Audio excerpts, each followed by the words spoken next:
اس لیے کہ ماں باپ کی حالت یہ ہوتی ہے میرے بھائیوں کہ اپنی اولاد کی طرف سے ان کو کتنی ہی تکلیف کیوں نہ پہنچے، جب ان کو اپنے بیٹے اور اپنی بیٹی کے کسی کام کا پتہ چلتا ہے وہ ہمیشہ دل سے دعا کرتے ہیں کہ اللہ تعالیٰ تیرا بیڑا پار کر دے، اللہ تعالیٰ تیرا بیڑا پار کر دے۔ ہم کبھی کبھی جب کسی تنگی میں آ جاتے ہیں، ہر شخص کی دنیا میں کچھ حالات ہوتے ہیں، ادارہ چلاتے ہیں، مدرسہ چلاتے ہیں، اس کے کئی کام کاج ہوتے ہیں، اور ملکی سطح پر عالمی سطح پر لوگوں سے روابط ہوتے ہیں، تو ظاہر ہے کہ کسی نہ کسی وقت کوئی پریشانی آ جاتی ہے،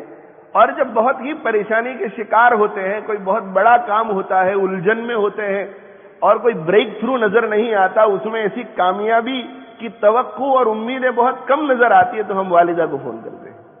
اور والدہ کو فون کر کے کہتے ہیں کہ ایک بہت اہم مسئلہ درپیش ہے، تو آپ دعا فرما دیجئے۔ تو والدہ صرف اتنا کہہ دیتی ہے کہ تیرے سارے کام ہو جاتے ہیں، انشاءاللہ یہ بھی ہو جائے گا۔ تو اتنی ٹھنڈک محسوس ہو جاتی ہے اور دل کو اتنا سکون مل جاتا ہے اور ایسا یقین ہو جاتا ہے کہ اب یہ کام ہو جائے گا۔ تو میں میرے بھائیوں کبھی کبھی سوچتا ہوں کہ والد صاحب کا سایہ تو سر کے اوپر موجود نہیں، جس دن والدہ نہیں ہوگی تو دعا کس سے کرائیں گے؟ یعنی اس تصور سے دل ہل جاتا ہے کہ والدہ جس دن اس روئے زمین پر نہیں ہوگی تو اس وقت ہم کس کو فون کر کے اپنی تسلی کا سامان پیدا کریں گے۔ تو ماں باپ کی قدر کرو، ماں باپ کی، میں بھی اس میں بہت کوتا ہوں، اس ماحول میں رہ کر ہم سب متاثر ہوئے ہیں، بڑے چھوٹے، انڈیا سے آنے والے، یہاں پلنے والے۔ ماں باپ کا جتنا خیال رکھنا چاہیے ہم نہیں رکھتے، ماں باپ کو جتنا سکون پہنچانا چاہیے ہم نہیں پہنچاتے۔ ماں باپ کو کچھ ہدیہ دے دینے سے کیا ہمارا چلا جاتا ہے، یہاں ہر شخص کھاتا پیتا ہے۔ ماں باپ کو گفٹ دینے سے کیا چلا جاتا ہے، ماں باپ کو 2-4 منٹ کا فون کر لینے سے کیا چلا جاتا ہے، لیکن ان کے لیے ہم جتنی قربانی دیں گے اس کے بدلے میں جو ہمیں ملے گا اس کا کوئی حساب نہیں۔ جو رحمتیں، جو برکتیں، جو مستقبل کی برکتیں، رزق کی برکتیں، اولاد کا فرما بردار ہونا، عزت، یہ ساری چیزیں ماں باپ کی دعاؤں میں رکھی ہوئی ہے اللہ جل جلالہ عما نوالہ۔ ہم بزرگوں کا کتنا خیال رکھتے ہیں، ہمارے مشائخ کا کتنا خیال رکھتے ہیں کہ میرے شیخ ناراض نہ ہو جائے، میرا استاد ناراض نہ ہو جائے، اور شیخ اور استاد اور مشائخ اور بزرگوں کی ناراضگی کا بھی خیال رکھنا چاہیے، اس لیے کہ ان کی ناراضگی سے بھی دینی نقصان پہنچتا ہے، اساتذہ کی ناراضگی سے علمی نقصان پہنچتا ہے، علمی ترقی نہیں ہوتی، نقوش حروف آ جاتے ہیں، اس پر عمل کی توفیق نہیں ملتی، دین کی خدمت کے دروازے نہیں کھلتے، مشائخ کو ناراض کرنے سے روحانی ترقی کے دروازے بند ہو جاتے ہیں، یہ بھی بہت ضروری ہے۔ لیکن میں یہ عرض کر رہا ہوں کہ ہم جتنا اپنے مشائخ کو خوش رکھنے کی کوشش کرتے ہیں اور اپنے اساتذہ کو خوش رکھنے کی کوشش کرتے ہیں، اس کا عشر عشیر بھی اپنے ماں باپ کو خوش کرنے کے پیچھے ہم صرف نہیں کرتے۔ ہمارے مشائخ کی دعا ہمارے حق میں ضرور قبول ہوگی، ہمارے اساتذہ کی دعائیں ہمارے حق میں ضرور قبول ہوگی، لیکن ان کی دعاؤں کے قبول ہونے کا اتنا یقین نہیں ہے جتنے بوڑھے باپ اور بوڑھی ماں کی دعا کے قبول ہونے کا ہمیں یقین ہے۔ اس لیے کہ جناب محمد الرسول اللہ صلی اللہ علیہ وسلم جو صادق بھی تھے، مصدوق بھی تھے، جن کی زبان سے کبھی بھی ایک غلط حرف نہیں نکل سکا، وہ خود فرما کر گئے ہیں کہ ثلاث دعوات مستجابات لا شک فیہن،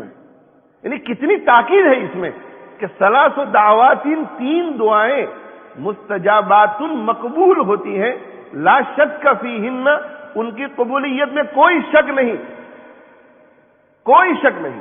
اس میں سے ایک دعا کہ دعوت الوالد لولدہ، بوڑھے باپ کا اپنے جوان بیٹے کے لیے دعا کرنا، بیٹا اپنے باپ اپنے بیٹے کے لیے دعا کرے وہ مقبول، تو ماں کی دعا کتنی مقبول ہوگی۔ اس لیے میرے بھائیوں، اس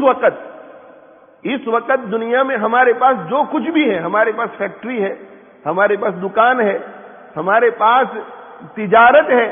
ہمارے پاس دوست احباب ہیں، ہمارے پاس پراپرٹیز ہیں، ہمارے پاس مکانات ہیں، ہمارا اپنے شیخ سے مضبوط رابطہ اور تعلق ہے، ہمارا اپنے اساتذہ کے ساتھ بہت اچھا تعلق ہے، محبتیں شفقتیں ان کی ہیں، یہ جتنی بھی دولتیں ہیں، ان سب دولتوں میں سب سے قیمتی دولت اپنے ماں باپ کو سمجھو، بوڑھا باپ اور بوڑھی ماں ایک مرتبہ دنیا سے چلے جاتے ہیں، اس کے بعد یہ دولت نہیں ملتی،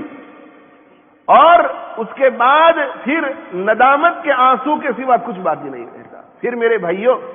فلم جو ہے وہ ہمارے سامنے ہمیشہ چلتی رہے گی کہ میں نے میرے باپ کو اس طرح ستایا تھا، میں نے میری ماں کو اس طرح ستایا تھا، اور باپ اور ماں کا جس طرح خیال رکھنا چاہیے تھا خیال نہیں کیا ہوگا، وہ بھی ہونٹ کرے گا، وہ بھی بار بار ہمارے سامنے آئے گا کہ میں میری والدہ کے ساتھ اس طرح رہتا تو کتنا اچھا ہوتا، میں میرے والد کے ساتھ اس طرح رہتا تو کتنا اچھا ہوتا۔ اور خود بھی خدمت کرو، اپنی اولاد کو بھی خدمت کراؤ، نانا نانی دادا دادی کی قدر ان کے دلوں میں پیدا کرو، اور اپنی بیویوں کو بھی سمجھاؤ، اور بیویوں کو کہو کہ ہم تمہارے شوہر ہیں اور تمہیں ہم سے اتنی محبت ہے کہ تو ہمارے لیے ہر چیز کرنے کے لیے تیار ہے، تو میرے ماں باپ تیرے لیے کتنے قیمتی ہونے چاہیے۔ اگر مجھ سے محبت ہے تجھے تو میرے لیے اس دنیا میں میرے ماں باپ سے قیمتی کوئی شے نہیں۔ اگر مجھ سے تجھے محبت ہے تو میرے ماں باپ کی تو ضرور خدمت کرے گی۔ میرے بھائیوں، اس زمانے میں، ہمارے زمانے میں بوڑھے لوگ گھروں میں رہتے ہیں اور صبح سے شام تک ان کے دل چھلنی ہوتے رہتے ہیں، کڑوے کڑوے جملے، کڑوی کڑوی باتیں، وہ ماں ہو کر باپ ہو کر گھروں کے اندر آزادی سے نہیں رہ سکتے۔ میرے بھائیوں، انہیں کچھ کھانا ہوتا ہے تو سوچنا پڑتا ہے، انہیں کچھ پینا ہوتا ہے تو سوچنا پڑتا ہے، ایک کمرے سے دوسرے کمرے میں جانا ہو تو انہیں سوچنا پڑتا ہے، گھر کی کوئی چیز استعمال کرنی ہو تو سوچنا پڑتا ہے، اپنے تعلقات والوں میں سے کسی کو گھر میں بلانا ہو تو سوچنا پڑتا ہے۔ غلامی کی زندگی، لا حول ولا قوت الا باللہ، غلامی کی زندگی۔ ماں جس کے سبب سے ہم لوگ دنیا میں آئے، اور اس بیچاری نے کتنی کتنی مشقتیں برداشت کی، اور وہ بڑھاپے میں جا کر جب اسے ہر قسم کا سکون ملنا چاہیے تھا، غلامی کی زندگی گزارے۔ افسوس، ہائے افسوس ایسے لڑکوں پر اور ایسی لڑکیوں پر جو اپنے ماں باپ کے لیے دل کا کانٹا بنتے ہیں، اپنے ماں باپ کے لیے پریشانی کا باعث بنتے ہیں۔ اور میرے بھائیوں، یاد رکھو کہ جو اپنے ماں باپ کو ستاتا ہے تو اللہ جل جلالہ وعم نوالہ اس کے گھر میں ایسی اولاد کو بھیجتے ہیں جو اس کو بڑھاپے میں ستاتے ہیں۔ وجزاء سیئۃ سیئۃ مثلھا، اللہ کے یہاں یہ قانون ہے، اور اللہ جل جلالہ وعم نوالہ کہ پیغمبر صلی اللہ علیہ وسلم ارشاد فرماتے ہیں کہ کل الذنوب یغفر اللہ منها ما شاء، جتنے بھی گناہ ہیں ان میں سے جس گناہ کو چاہتے ہیں اللہ تعالیٰ معاف فرما دیتے ہیں۔ کل الذنوب، تمام گناہ، ایک مؤمن کا کفر، ایمان، کفر، شرک، نفاق، ان کے علاوہ مؤمن جب ایمان قبول کر لیتا ہے، ایمان قبول کر لینے کے بعد اس کی زندگی میں جتنے گناہ ہوتے ہیں،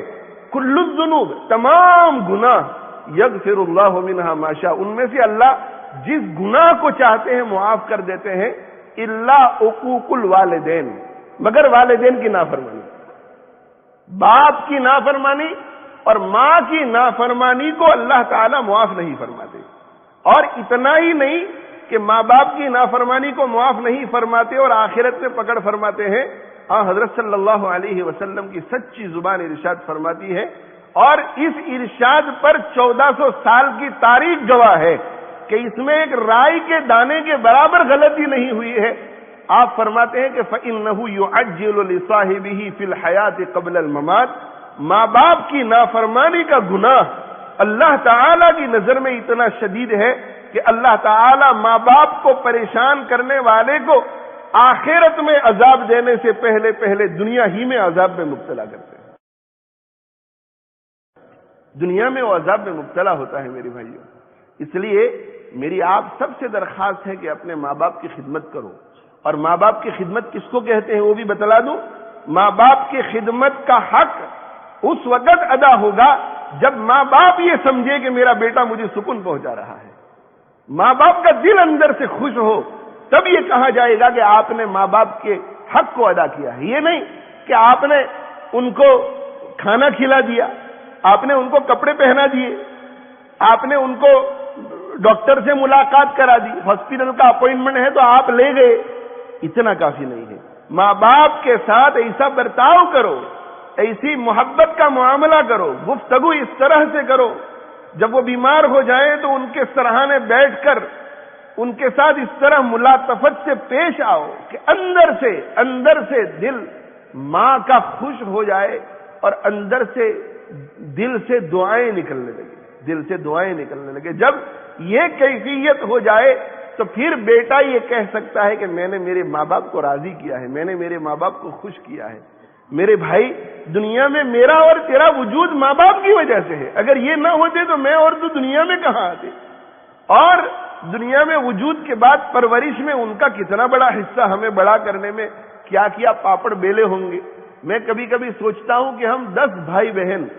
اور ہمارے والد کی حالت جو انڈیا میں تھی وہ قسم پرسی کی, فقر کی. تو میں کبھی کبھی سوچتا ہوں کہ ہمیں تو بچپن میں کوئی پتہ نہیں چلا کہ کسی وقت ہم بھوکے رہے ہوں, دوپہر کو کھانا نہیں ملا, شام کو کھانا نہیں ملا, کسی وقت ننگے رہے ہوں, کپڑے نہیں ملے. تو میں بیٹھ کے سوچتا ہوں کہ ماں باپ نے کس طرح سے ہماری ضرورتیں پوری کی ہوں گی, کس طرح سے ضرورتیں پوری کی ہوں گی. ماں باپ خود بھوکے رہتے ہیں لیکن اپنی اولاد کا پیٹ بھرتے ہیں. حضرت عائشہ صدیقہ رضی اللہ تعالیٰ عنہا فرماتی ہیں کہ ایک دن میرے پاس ایک عورت آئی, اس کا چہرہ بتا رہا تھا کہ یہ بھوک کی شکار ہے اور اس کے ساتھ 2 چھوٹی چھوٹی بیٹیاں تھیں.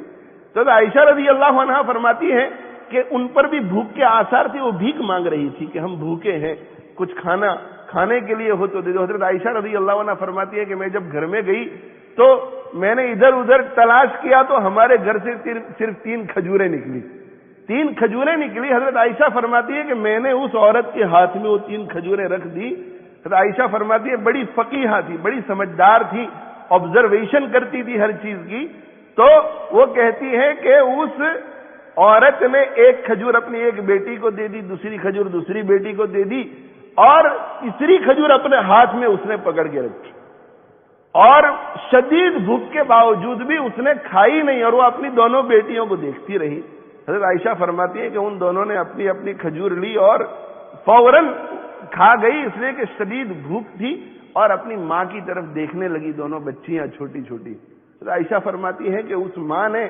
جو تیسری کھجور اس کے ہاتھ میں تھی اس کی 2 ٹکڑے کیے, آدھا اس کو دیا آدھا اس کو دیا, اور وہ بیچاری بھوکی چلی گئی اپنی بیٹیوں کو 1.5 کھجور کھلا کر. حضرت صلی اللہ علیہ وآلہ وسلم گھر میں تشریف لائے. حضرت عائشہ فرماتی ہے کہ میں نے پورا قصہ سنایا تو حضرت صلی اللہ علیہ وسلم نے ارشاد فرمایا کہ ان 2 بیٹیوں نے اس کی ماں کو جنت میں داخل کر دیا.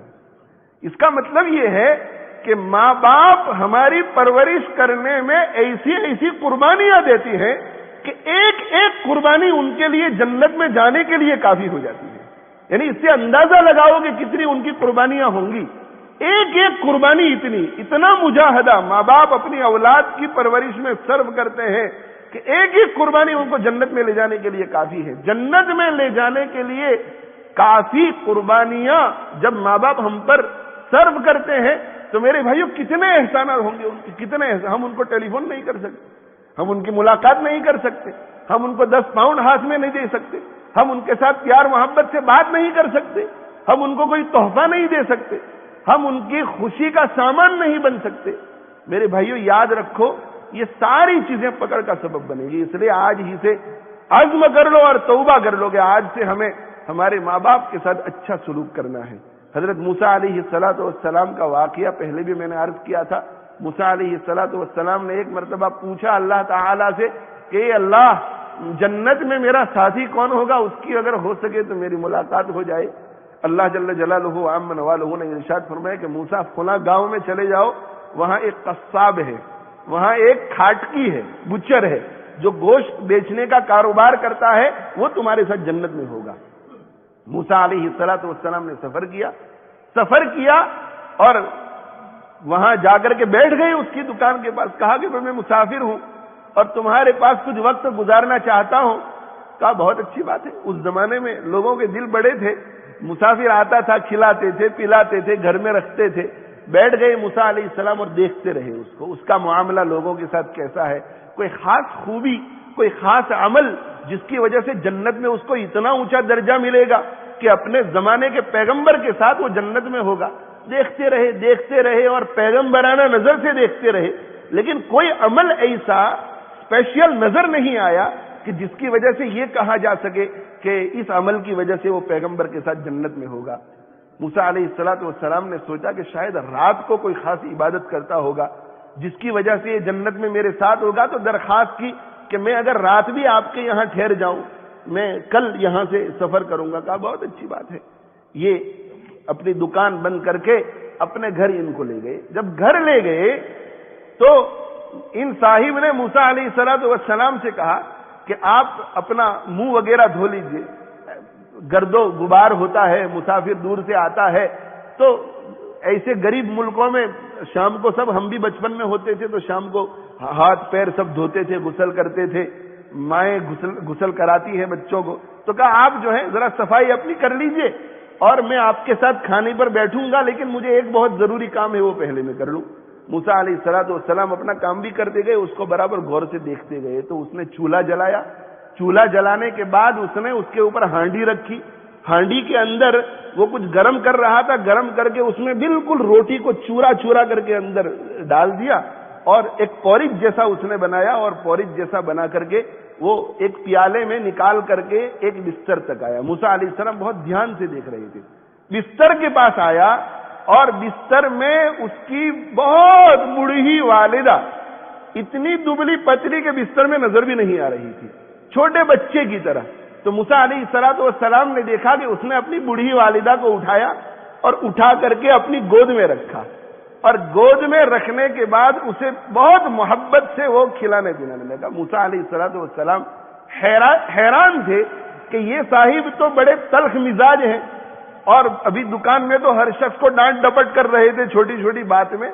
اور اتنا صبر و تحمل کر رہے ہیں۔ اس کا مطلب یہ کہ ایک سیکریفائس اور مجاہدہ، کہ غصے والی طبیعت تھی لیکن ماں پر میں غصے نہیں ہو سکتا، تو صبر کے ساتھ وہ بیچاری آہستہ آہستہ کھا رہی تھی اور یہ کھلا رہے تھے پیار محبت سے۔ جب کھلانے سے فارغ ہو گئے، پیالے کو ایک طرف رکھا اور والدہ کو لٹایا، وہ اس کی بوڑھی ماں تھی، والدہ کو لٹایا اور برتن لے کر جیسے ہی وہ باورچی خانے میں کچن میں گئے تو موسیٰ علیہ السلام تو پیغمبر تھے، وہ سمجھ گئے، تو دوڑتے ہوئے آئے جلدی جلدی۔ جب آئے تو دیکھا کہ وہ بوڑھی والدہ کے ہونٹ ہل رہے تھے، تو موسیٰ علیہ السلام نے کان لگائے۔ جب کان لگا کر کے سنا تو وہ عورت کہہ رہی تھی کہ اے اللہ، میرا بیٹا میری بہت خدمت کر رہا ہے، میری خدمت کے بدلے میں تو اس کو ہمارے پیغمبر موسیٰ کے ساتھ جنت میں جگہ دینا۔ موسیٰ علیہ السلام سمجھ گئے کہ اس کا اپنا کوئی عمل خاص نہیں ہے، یہ جو جنت میں میرے ساتھ جائے گا یہ اپنی ماں کی دعا کی برکت سے جائے گا۔ میرے بھائیوں، ماں کی دعا اور باپ کی دعا اتنی اہم ہوتی ہے کہ انسان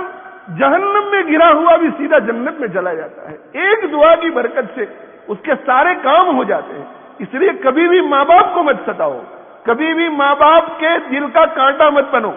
کبھی بھی ان کی طبیعت کے خلاف کوئی کام نہ کرو، کوشش کرو کہ ماں بھی راضی رہے، باپ بھی راضی رہے۔ اور میرے بھائیوں، ہماری داڑھیاں سفید ہو جائیں اور ہم بوڑھے ہو جائیں، اس کے باوجود بھی ماں کے ہم بچے ہی ہیں، ہمیں ان کے ساتھ وہی معاملہ کرنا چاہیے جو ہم 10 سال کی عمر میں کرتے تھے، جو 5 سال کی عمر میں کرتے تھے۔ ہمارا معاملہ ہمارے ماں باپ کے ساتھ ہماری اولاد جیسا دیکھے گی، ہماری اولاد بڑی ہو کر ہمارے ساتھ وہی معاملہ کرے گی۔